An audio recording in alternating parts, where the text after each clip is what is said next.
All right, welcome guys. My name is Jeremy Reinders. I'm actually an ex-CrossFit athlete at the moment, and we're gonna be doing Hyrox training session today. Me and Tom, yo, what up? We're preparing for Hyrox Rotterdam in about 1.5 weeks. This is gonna be one of our final training sessions prepping for it, and we thought it would be fun to take you guys through one of our training sessions, talk a little about our goals, maybe give some tips here and there, and just have some fun. Yeah. Tom, maybe introduce yourself a little bit. I'm also basically ex-CrossFitter, and now Hyrox just came a little bit up because Jeremy was looking for a partner, so excited for this. Trying to see what we can do in Rotterdam now. The goal will be to qualify for the World Championships in Chicago. I think we're gonna have to run about a sub 57 time, so that's gonna be quite tough. We're gonna be doing the male doubles pro division. I've done the male doubles pro division one time before in Nice last year at the World Championships. There we had 58 minutes. So now we're gonna hopefully be a little bit faster than that and see if we can qualify for Chicago. Let's have a look at the training. I wrote it down over here. We're just doing a little bit of stretching or foam rolling. Then we're gonna go into a little warm up to get the system going. 6-minute EMOM, 45 seconds of running, 45 seconds of rowing, 45 seconds of skiing. So we'll do each movement twice. Then we'll go a little bit more specific activation warm up. These are also some physio movements I got as well because I had a little knee injury. So you got to make sure you do a good warm up. And then the main workout will be, we always do 2 sets, 500-meter ski into a 250-meter run, and then 1 minute rest. And then we have the same principle for the sled push, sled pull, burpee broad jumps, and row. The goal of this training session today will be focusing on doing a station, going straight into a run. So while your heart rate is high and your blood, for example, when you do the ski, most of the blood is pumping through your arms and your upper body, and then transitioning the blood flow basically from a ski movement and then straight into the run, where then the blood has to transfer back into the legs. Really specifically training the transitions, because I noticed that's where I lose the most time. If my heart rate is very high, then the first 200, 300 meters, I'm struggling to find my pace, but usually after 200 to 300 meters, then I'm into a rhythm. You can win a lot of time if you can go from a station straight at your pace into the run. So stretching or not?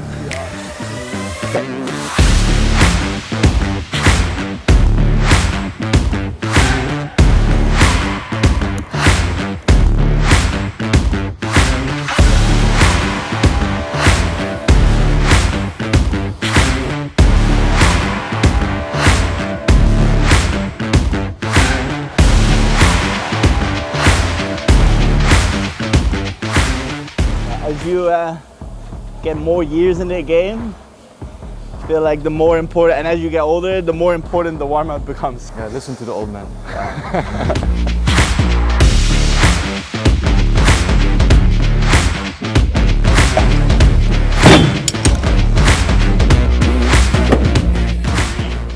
A little sneaky sit before we start. You're actually only allowed to drink them either during or after workout, but feeling a little bit naughty. Right. 10 seconds.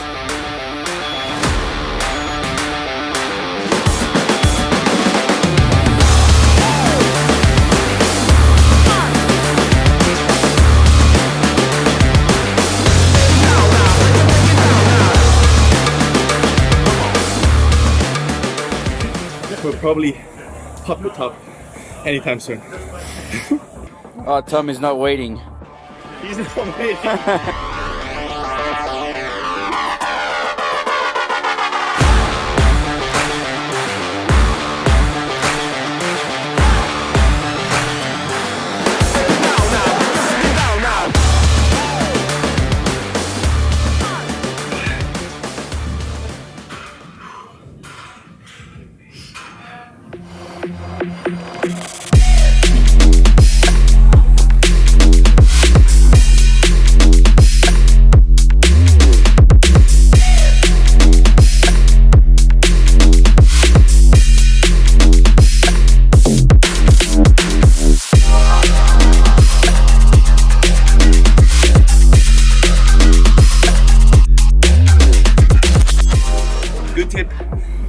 get some chalk in your pocket before you start the race, so you can chalk while you run.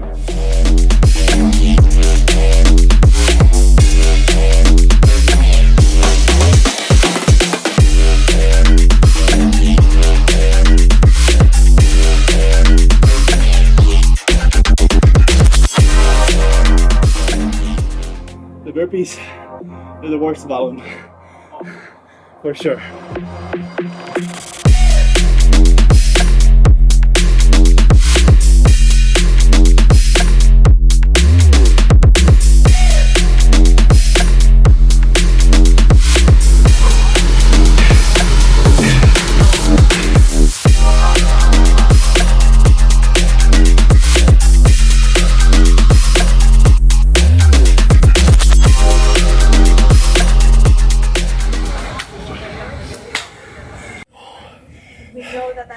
I'm done.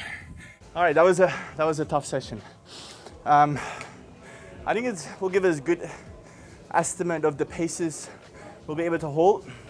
Okay, so how to train for a Hyrox. When the race is still pretty far, so let's say 2 to 6 months away, I would really focus your training on separating everything. So just separate the running, separate the functional movements, and separate the strength training.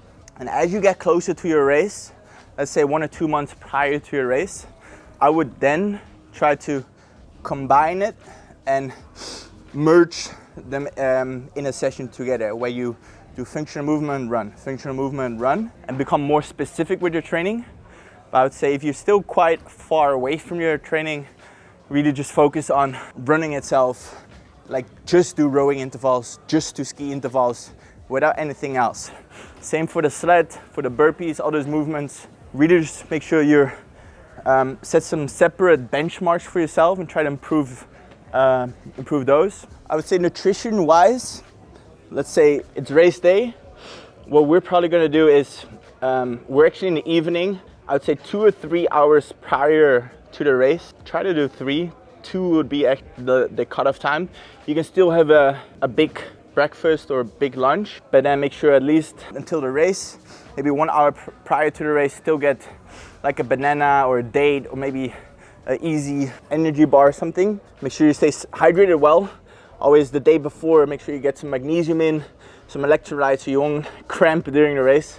That happens more often than not, actually. And then during the race itself, what I've been doing so far is during the row, I'll just take a little gel with like 30 grams of carbs during the race. And then I try to sometimes get a little water cup from the side, but it's really hard to actually take them because sometimes there are already people there and then you have to wait and you just can't lose those valuable seconds. So this was our training session. Wonderful last time of me and Tom training together. We'll do a little bit of training because we're now about 10 days out. We'll be competing on March 1st in Rotterdam. All the way in the evening. Hope to see you there. Hope you liked this video, and if you have any suggestions for the next one, I'm gonna try and make this a monthly thing. Yeah, maybe give us some feedback. I'll see you in Rotterdam.